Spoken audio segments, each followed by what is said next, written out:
Master minds commerce చదవాలనుకునే 10th inter విద్యార్థుల తొలి ఎంపిక. గాదే సాయికృష్ణ మిస్సింగ్ వ్యవహారం, లాకప్ డెత్ ఆరోపణల నేపథ్యంలో కృష్ణలంక సీఐ నాగరాజుపై హత్య కేసు నమోదు కావడం సంచలనం రేపుతోంది. సాయికృష్ణ తల్లి గాదే విజయలక్ష్మి ఇచ్చిన ఫిర్యాదు మేరకు కృష్ణలంక పోలీస్ స్టేషన్లో ఎఫ్ఐఆర్ నమోదైంది. సాయికృష్ణ అదృశ్యం కేసులో సీఐ నాగరాజును నిందితుడిగా పేర్కొంటూ బిఎన్ఎస్ఎస్లో సెక్షన్లు 127(4), 127(6), 103(1), 238 కింద కేసు నమోదు చేసినట్లు ఎఫ్ఐఆర్లో తెలిపారు.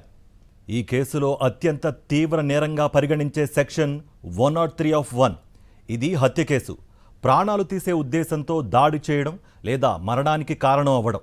ఈ సెక్షన్ కింద నేరం రుజువైతే ఉరిశిక్ష లేదా యావజ్జీవ కారాగార శిక్ష పడే ఛాన్స్ కూడా ఉంది. మరో సెక్షన్ 127(4) ప్రకారం 10 రోజులు లేదా అంతకంటే ఎక్కువ కాలం అక్రమ నిర్బంధానికి పాల్పడినట్లు తేలితే జైలు శిక్ష, జరిమానా విధించే అవకాశం ఉంది. సెక్షన్ 127(6) కింద రహస్యంగా లేదా చట్టవిరుద్ధ పరిస్థితుల్లో నిర్బంధించినట్లు నిరూపితమైతే జైలు శిక్షతో పాటు జరిమానా పడవచ్చు. ఇక మరో సెక్షన్ బిఎన్ఎస్ఎస్ 238. ఈ సెక్షన్ ప్రకారం కస్టడీలో చనిపోయిన, చిత్రహింసలకు గురిచేసిన, మిస్సింగ్ అయిన జ్యుడిషియల్ విచారణ జరపడం. సాయికృష్ణ అదృశ్యం, లాకప్ డెత్ ఆరోపణల నేపథ్యంలో నమోదైన ఈ కేసులు పోలీస్ శాఖలోనే సంచలనంగా మారాయి. పోలీస్ అధికారిపైనే హత్యతో పాటు ఇతర తీవ్రమైన సెక్షన్ల కింద కేసు నమోదు కావడం ప్రాధాన్యత సంతరించుకుంది. ఇక కృష్ణలంక సీఐ నాగరాజుపై హత్య కేసు నమోదుకు సంబంధించి పూర్తి డీటెయిల్స్ మా ప్రతినిధి సురేంద్ర అందిస్తారు. సురేంద్ర, కార్తిక్, కృష్ణలంక పోలీస్ స్టేషన్లో అదే పోలీస్ స్టేషన్లో పనిచేసిన సీఏ నాగరాజు మీద ఎఫ్ఐఆర్ నమోదైంది. ఎఫ్ఐఆర్ నెంబర్ 107/2026 గా కేసు నమోదు చేసిన పరిస్థితి. అయితే 4 సెక్షన్లుగా నాగరాజు మీద కేసు నమోదు చేశారు.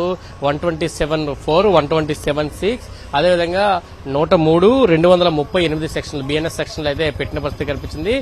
సాయికృష్ణ మిస్సింగ్ కి సంబంధించి గత నెల రోజులుగా కూడా తమ తల్లి విజయలక్ష్మి ఆందోళన చెందుతున్నారు. పోలీసుల దగ్గర సమాచారం వెళ్తే నీ కొడుకు కనబడట్లేదు, చంపేశామనుకో, దండ రెడీ చేసుకుంటూ సీఏ నాగరాజ్ చెప్పారంటూ ఆవిడ వాపోతున్న పరిస్థితి. తమ కుమారుని చంపి కాల్చి బూడిద కూడా లేకుండా చేశారంటూ ఆవేదన వ్యక్తం చేశారు. దీనికి సంబంధించి పోరాటం కూడా చేస్తున్న పరిస్థితి కనిపించింది. ఈ నేపథ్యంలో నిన్న రాత్రి జగన్మోహన్ రెడ్డి మాజీ ముఖ్యమంత్రి వచ్చారు, కుటుంబాన్ని పరామర్శించారు, కుటుంబ సభ్యులతో మాట్లాడారు, ఒక భరోసా ఇచ్చిన పరిస్థితి. ఖచ్చితంగా దీని మీద సిబిఐ ఎంక్వైరీ అంటూ కూడా డిమాండ్ చేసిన పరిస్థితి కనిపించింది. ఈ నేపథ్యంలో రాత్రి 11 గంటల ప్రాంతంలో సాయికృష్ణ కుటుంబ సభ్యుల్ని సిపి ఆఫీస్కి పిలిచారు. దాదాపు 4 గంటల వరకు కూడా అక్కడ ఉంచారు.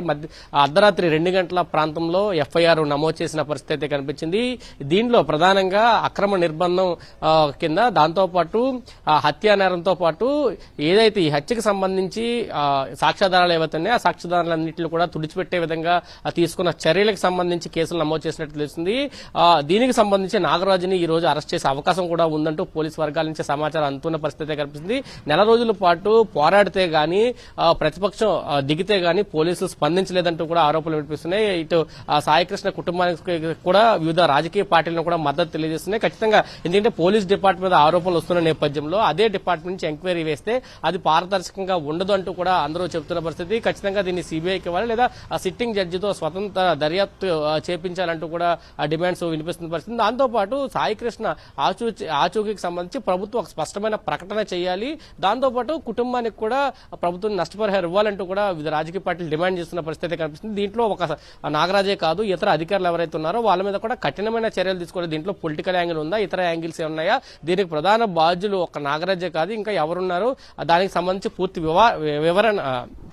విచారణ చేసి చర్యలు తీసుకోవాలంటూ కూడా వివిధ రాజకీయ పార్టీలు, కుటుంబ సభ్యులు డిమాండ్ చేస్తున్న పరిస్థితి మనకు కనిపిస్తుందని చెప్పాలి. Karthik, thank you Surendra. మరిన్ని అప్డేట్స్ కోసం ఛానల్ ను సబ్స్క్రైబ్ చేయండి. నోటిఫికేషన్స్ కోసం బెల్ ఐకాన్ పై క్లిక్ చేయండి.